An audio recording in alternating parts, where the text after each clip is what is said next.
Hello everyone, कैसे हैं आप सब। एग्ज़ाम ट्रिक्स में आपका स्वागत है।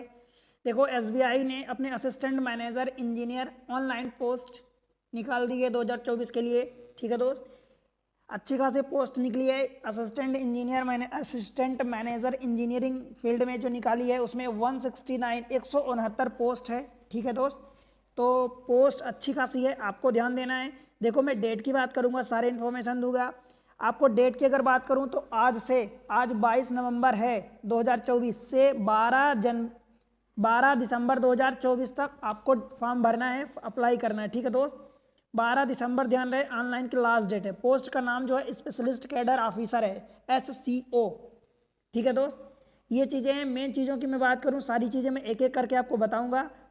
राइट, कुछ इन्फॉर्मेशन है जो कैंडिडेट वही अप्लाई कर सकते हैं जो फिजिकली फिट हों इन इंडियन सिटीजन। ठीक है दोस्त, आगे इन्फॉर्मेशन में एक एक करके देता हूँ। देखो, candidate are not allowed to apply for more than one post.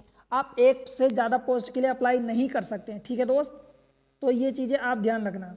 Right, और मैं आपको बताऊं तो देखो, इंपॉर्टेंट और क्या चीज़ें हैं। देखो, detail of the post cadre जो वैकेंसी है, प्लेस ऑफ द पोस्टिंग, इसके बारे में मैं आपको बता देता हूँ। देखो, असिस्टेंट मैनेजर सिविल के लिए निकली है, इलेक्ट्रिकल के लिए निकली है, एंड फायर इंजीनियर के लिए निकली है।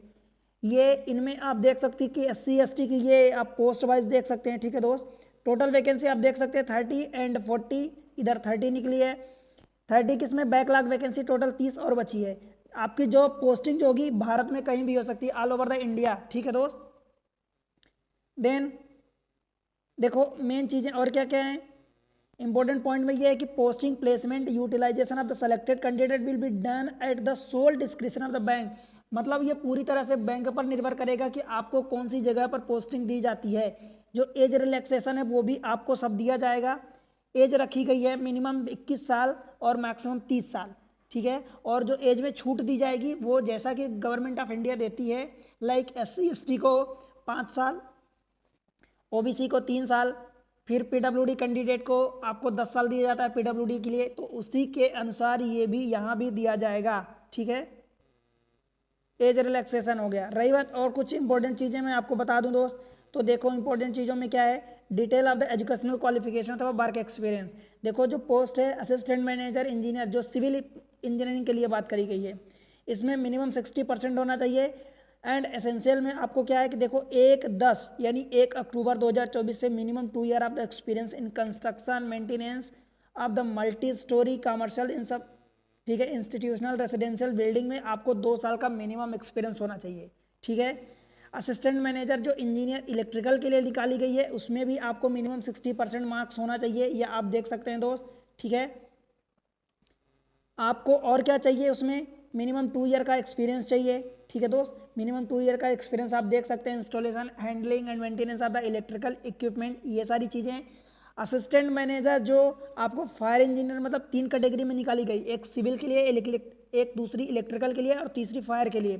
तो फायर वाले में आपने BE फायर से किया है फ्रॉम द नागपुर यूनिवर्सिटी, मतलब national fire service college Nagpur, अथवा BE BTech सेफ्टी अथवा फायर इंजीनियरिंग से किया है, अथवा BE BTech फायर टेक्नोलॉजी अथवा safety engineering equivalent to 4 year degree in fire safety. ये सारी चीज़ें। ठीक है दोस्त, आप देख सकते हैं।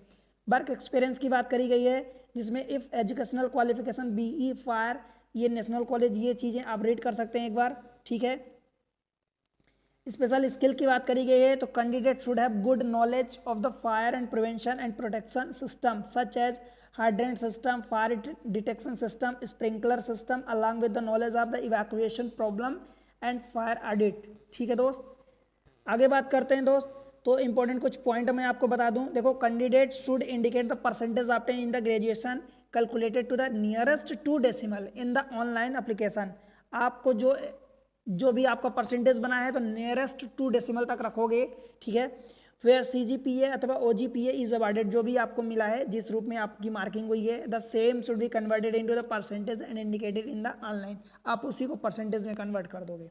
ठीक है, कुछ डिटेल बात कर लेते हैं, detail of the brief job profile. तो जॉब प्रोफाइल में दोस्तों डिटेल डिस्क्रिप्शन, रोल, रिस्पॉन्सिबिलिटी, ये आप देख सकते हैं कि timely completion of the construction project, interior in renovation work, जो भी है आपको मतलब आपका ये तो पता है कि हर जगह कुछ रोल, रिस्पॉन्सिबिलिटी एंड फंक्शन होते हैं, ठीक है। ये सारी चीज़ें होती हैं, इसमें कोई नई बात नहीं है, सब जगह होती है, ये आप रीड कर सकते हैं।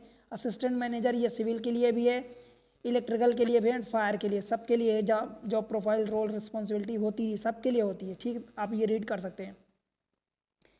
रेम्यूनरेशन सैलरी कितनी मिलेगी, तो असिस्टेंट मैनेजर जो सिविल हैं, इलेक्ट्रिकल अथवा फायर हैं, इन तीनों के लिए यही मिलेगा। देखो 48,000 48,480 रुपये से लेके आपकी ये बढ़ती जाएगी 85,920 रुपये तक, ठीक है।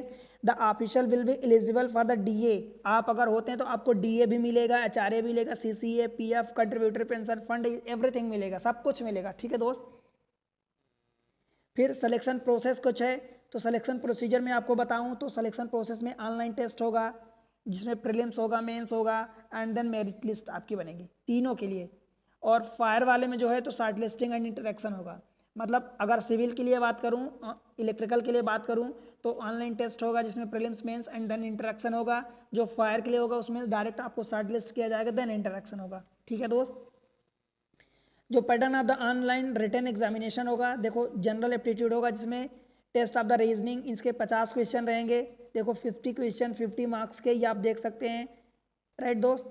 और उसके अलावा और क्या, आप quantitative aptitude 35 question 35 number, English के 35 क्वेश्चन 35 नंबर, ठीक है। ये इन तीनों के लिए 90 मिनट का टाइम मिलेगा आपको। फिर प्रोफेशनल नॉलेज जो सिविल इलेक्ट्रिकल अथवा फायर, जो भी आप सिविल इलेक्ट्रिकल में ये रिटर्न होगा, तो इन दोनों के लिए 50 क्वेश्चन रहेंगे, 100 मार्क्स के रहेंगे, जिसमें 45 मिनट्स का आपको टाइम मिलेगा, ठीक है दोस्त। यहाँ पर ध्यान देने बात यह है कि कोई आपको नेगेटिव मार्किंग नहीं होगी, ठीक, ये मेन चीज़ है, कोई नेगेटिव मार्किंग नहीं होगी एक्सेप्ट द प्रोफेशनल पेपर। मतलब जो प्रोफेशनल पेपर होगा उसके अलावा जो बाकी 3 पेपर हैं वो क्वालिफाइंग नेचर के होंगे, उसके कोई मतलब मेरिट लिस्ट में आपको मार्क्स नहीं काउंट किए जाएंगे, ठीक है दोस्त। आप क्वालिफाई बस कर रहे हो, बस इतना काफ़ी है। इंटरेक्शन होगा the category wise adequate number of the candidate as decided by the bank, bank decide करेगा कि कितने कैंडिडेट को बुलाया जाएगा, ठीक है।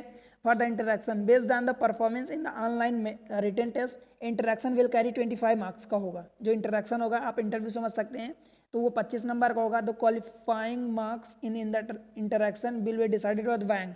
अब 25 में से कितना क्वालिफाइंग होगा ये बैंक डिसाइड करेगा।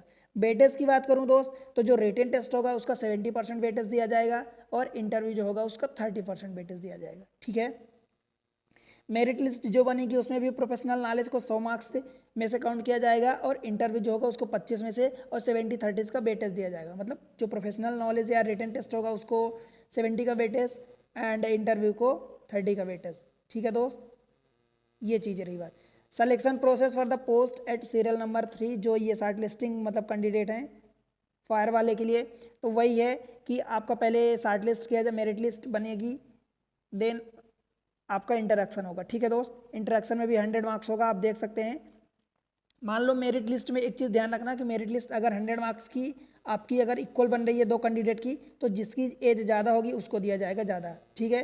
बाकी सारी चीज़ें यूजुअल हैं जो आप जानते हैं, ठीक है, कुछ खास नहीं है। खास ये है कि गाइडलाइन है, तो फॉर्म भरने के लिए तो ये आप देख सकते हैं कि 750 रुपीज़ जो है आपको जनरल, ओबीसी अथवा ईडब्ल्यूएस में बिलोंग करते हैं तो आपको 750 लगेगा। बाकी SC ST अथवा PWD हैं तो आपको कोई फीस नहीं देनी पड़ेगी। फिर डॉक्यूमेंट्स के लिए आप देख सकते हैं कि अप्लाई कैसे करेंगे। तो दोस्त आपको डॉक्यूमेंट्स क्या लगेंगे, रिसेंट फोटो लगेगी, सिग्नेचर लगेगा, PDF में लगेगा, ID प्रूफ लगेगा जो PDF में लगेगा, ये सारी चीज़ें, date of birth proof means 10th 12th की मार्कशीट लगेगी, सारी चीज़ें हैं, कास्ट सर्टिफिकेट, कैटेगरी सर्टिफिकेट, ये जो भी है, ठीक है। डॉक्यूमेंट्स का PDF फॉर्मेट होना चाहिए, ठीक है दोस्त। ये सारी चीज़ें देख सकते हैं कि आपका सिग्नेचर जो भी है, ये सारी चीज़ें, ठीक।